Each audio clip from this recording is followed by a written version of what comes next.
Xe thầu tụt lệ nhạ hàng ra mà hấp mát nét nó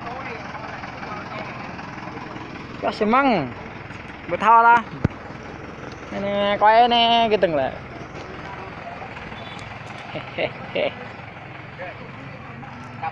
nè em bố bẹ ấy lấy tôi nhầm green rồi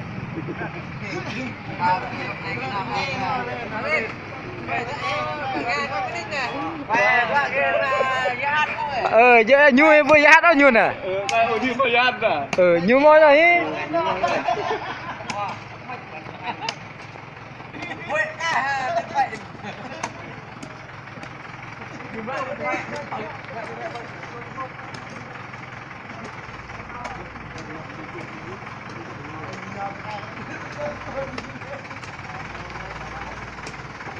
cô hàng rau nho ơi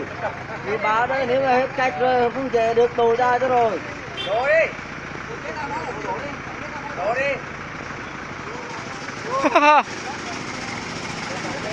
hàng rau nho quá cạt đi đây rồi lúc làm tay sạc sơm vào đây này tiếp đang làm việc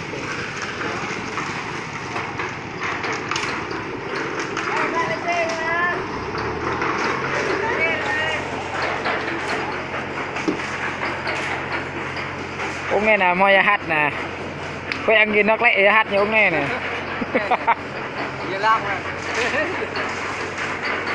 cho cái ốc này từ nhum da nè ngọn nè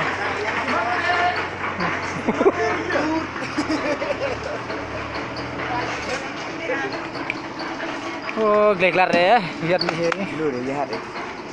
mà bao phút nữa